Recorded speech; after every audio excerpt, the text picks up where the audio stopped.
बड़ी खबर मैं आपको बता दूं, हरियाणा चुनाव के रुझानों को लेकर कांग्रेस की तरफ से चुनाव आयोग को कटघरे में खड़ा किया जा रहा है। कांग्रेस पार्टी कह रही है कि चुनाव आयोग हरियाणा को लेकर आंकड़े जारी नहीं कर रहा। जयराम रमेश की तरफ से ये बड़ा बयान सामने आया है। जयराम रमेश, कांग्रेस पार्टी चुनाव आयोग को कटघरे में खड़ा कर रही है, कहते हुए कि हरियाणा के नंबर्स को लेकर चुनाव आयोग देरी कर रहा है। क्या किसी के इशारे पर इस तरीके की देरी चुनाव आयोग की तरफ से की जा रही है? कांग्रेस की तरफ से ये देरी जो आंकड़े जारी करने में की जा रही है, उसको लेकर सवाल खड़े किए जा रहे हैं। क्या बीजेपी प्रशासन, सरकार पर प्रशासन जो है वो दबाव डाल रहा है? चुनाव आयोग के रुझानों में देरी क्यों? क्या बीजेपी प्रशासन पर दबाव बना रही है? चुनाव आयोग के रुझानों में देरी की जा रही है, ये जयराम रमेश की तरफ से कहा जा रहा है।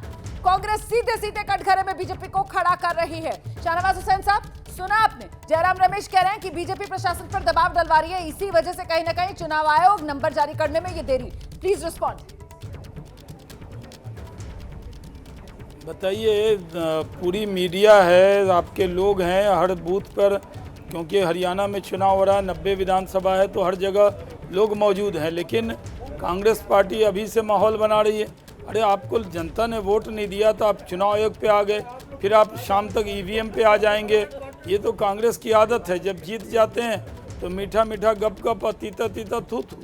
यानी आपको अगर नतीजे, सुबह तो बहुत जलेबी बांट रहे थे आप लोग, और अब तब चुनाव आयोग बड़ा अच्छा नज़र आ रहा था, और जब नतीजे आपके पक्ष में नहीं आए तो आप इल्ज़ाम तराशी कर रहे हैं। ये तो सही नहीं है। ठीक है, भरोसा कीजिए। ठीक है, चुनाव आयोग को ब्लेम करना ये सही नहीं है।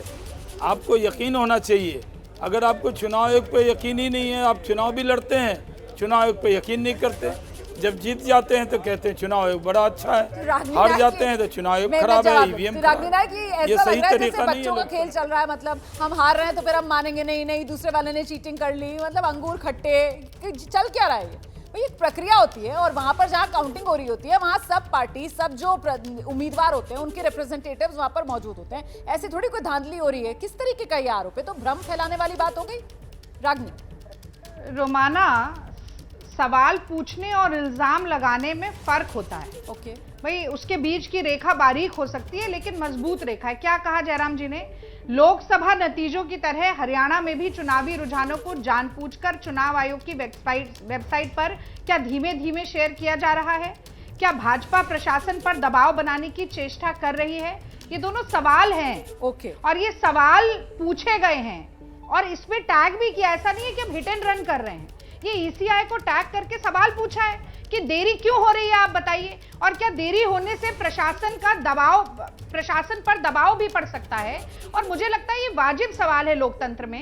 ये भी नहीं पूछा जा सकता कि भाई देरी क्यों हो रही है, आप जल्दी नतीजे क्यों नहीं निकल के आ रहे हैं, जबकि जम्मू कश्मीर के रुझान फिर भी जल्दी तेजी के साथ आ रहे हैं। और अगर ये स्लो होता है प्रोसेस, तो क्या ये किसी तरीके का इंडिकेशन है कि एक डायरेक्शन में प्रशासन काम करे? भाई, ये तो हमने देखा है कि किस तरीके से संवैधानिक संस्थाओं का दुरुपयोग मोदी जी करते हैं, चाहे ईडी हो, चाहे सीबीआई हो, चाहे इनकम टैक्स हो। कैसे विपक्ष के नेताओं को टारगेट किया जाता है। तो भैया, दूध का जला तो छाछ भी फूक फूक कर पीता है।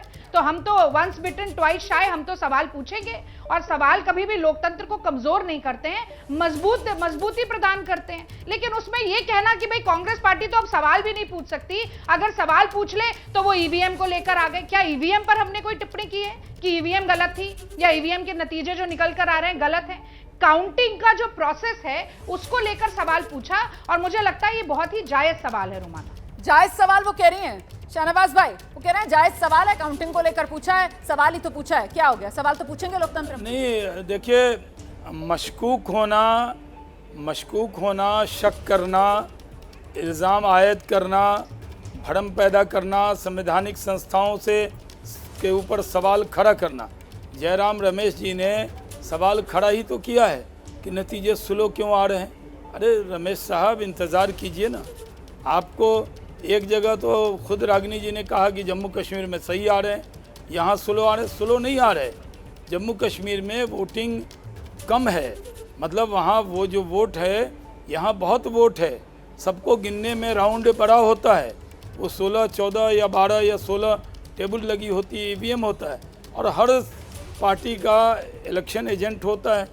वो हर गिनती के बाद उसको नोट किया जाता है, उसके बाद शीट पे साइन होता है, फिर ARO के पास जाता है, वहाँ से वो उसको डालते हैं वहाँ। लेकिन अभी से सवाल कांग्रेस को सीटें क्या 35 दिखने लगी है स्क्रीन पर, तो जब ज़्यादा सीट 70 तक चली गई थी तब तो आप जलेबी खा रहे थे, अब 35 पे सीट आ गई तब आप सवाल खड़े कर रहे हैं। आज तभी जलेबी सवाल को खड़ा आना ही करना आना चाहिए। होगा। ये आज क्या बात जलेबी है? के बिना बात थोड़ा पूरी नहीं इंतजार होगी, कीजिए। मतलब आज जलेबी के बिना बात पूरी नहीं होगी। लेकिन फिलहाल ये चुनाव आयोग को लेकर जो सवाल पूछ रहे हैं जयराम रमेश, कांग्रेस के नेता, ये बात की जलेबी बना रहे हैं या वाकई में ऐसा कुछ है कि थोड़ी सी डिले दिख रहा है यहाँ पर हरियाणा विधानसभा चुनाव? क्या कह रहा है चुनाव आयोग का आंकड़ा? देखिए 49 पे फिलहाल बीजेपी आ गई और 35 पे कांग्रेस आ गई, और मुझे नहीं लगता कि ऐसी बातें करनी चाहिए आज के दिन। कांग्रेस को थोड़ा आत्ममंथन करना चाहिए, क्योंकि अगर राहुल गांधी पेपर लीक का मुद्दा उठाएंगे संसद में और सरेआम इनके उम्मीदवार विधायक ये कहेंगे कि हमारे को हुड्डा साहब ने इतना कोटा दिया है, तो सिफारिश से नौकरी की खुलेआम बात करेंगे, तो ये आत्ममंथन का विषय है कांग्रेस के लिए। और एक बहुत बड़े वोट बैंक ने इसमें गलत मैसेज दिया है कि अगर इनकी सरकार आई तो फिर ऐसे ही नौकरियां बटेंगी। ये कांग्रेस को स्वीकार करना चाहिए, आत्ममंथन करना चाहिए। इसके अलावा कुमारी सैलजा ने, मुझे लगता है सेल्फ गोल कर दिए कांग्रेस ने इस चुनाव में, हरियाणा में कांग्रेस ने सेल्फ गोल कर दिए। लगता यही है। हाँ। ऐसा लग रहा है कि कांग्रेस का जो अति उत्साह था या जो मुद्दे थे, चाहे पर्ची खर्चे की बात थी चाहे दूसरे इश्यूज थे, उससे लगता है कि कांग्रेस ने खुद गोल कर लिया है और सैलजा वाला प्रकरण भी बड़ा भारी पड़ा है। भारी पड़ गया है, अंतरकलह कांग्रेस की भारी पड़ गई है। कांग्रेस ने सेल्फ गोल कर लिए हैं। कांग्रेस के जो उम्मीदवार, उनके जो बोल सामने निकल कर आए, खासतौर से वो भ्रष्टाचार वाले आरोप जो हैं वो और चस्पा कांग्रेस पार्टी पर हो गए हैं। और उसी का ये नतीजा कि देखिए हरियाणा विधानसभा चुनाव और बीजेपी जो है इस समय 49, मतलब वो जादुई आंकड़ा 46 वाला, उसे पार करके बड़ी कंफर्टेबल पोजीशन में हरियाणा की सत्ता में दोबारा से कमल खिलता हुआ मजबूती के साथ बीजेपी वापसी करती हुई नजर आ रही है। कांग्रेस 35 सीटों के साथ बीजेपी से बहुत पिछड़ती हुई नजर आ रही है। INLD के खाते में 1 सीट, अन्य के खाते में 5 सीटें, और कमोबेश अब क्योंकि 4 घंटे होते हुए नजर आ रहे हैं, गिनती शुरू हुए, तो अब आप ये मानकर चल सकते हैं कि बहुत हद तक ये जो नंबर्स हैं वो अब इसी दिशा में कंसोलिडेट होते हुए नजर आएंगे, ऐसा जानकार मान रहे हैं। फिलहाल बहुत शुक्रिया शाहनवाज भाई और रागिनी, आप दोनों का हमारे साथ जुड़े रहने के लिए। ये बड़ी कवरेज एबीपी न्यूज पर लगातार जारी है। जल्दी से जम्मू कश्मीर को लेकर भी मैं आपको एक बड़ा अपडेट दे देती हूं। जम्मू कश्मीर में इंडिया गठबंधन जो है वो सबसे बड़े गठबंधन के तौर पर और साथ ही साथ जादुई आंकड़े को पार करते हुए 50 के पार इस समय मजबूती से खड़ा हुआ नजर आ रहा है। जम्मू कश्मीर में बीजेपी की जो उम्मीदें थी उनको झटका लगा है, खासतौर से कश्मीर रीजन, सिर्फ 1 सीट पर ही फिलहाल रुझानों में बीजेपी आगे है। और ये देखिए आंकड़ा आपके सामने, इंडिया गठबंधन 51, बीजेपी 26, कुल मिलाकर ये बड़ी तस्वीर जम्मू कश्मीर की। और वहीं हरियाणा, कांग्रेस को जोर का झटका जोर से ही लगा है। कहां तो कांग्रेस ये मानकर चल रही थी कि अब की बार कांग्रेस हरियाणा की सत्ता में जोरदार तरीके से वापसी करेगी।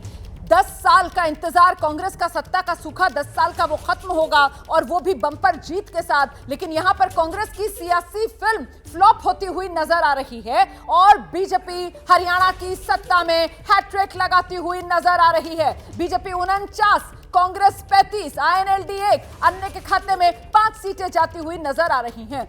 बीजेपी हरियाणा के अंदर जो उसके मजबूत इलाके हैं, जिसमें अहिरवाल बेल्ट से लेकर शहरी इलाके तक, सब में अपनी पकड़ बनाए हुए है। और गौर कीजिए आप इस 49 वाले आंकड़े पर, 49। 2014 जब हरियाणा में पहली बार बीजेपी सत्ता में आई थी तो भी बीजेपी का जो आंकड़ा था वो 47 पर ही पहुंचा था। इसके बाद 5 साल बाद 2019 जब विधानसभा चुनाव हुआ तो बीजेपी 40 पर आकर रुक गई थी और इस बार बीजेपी का आंकड़ा 50 पर।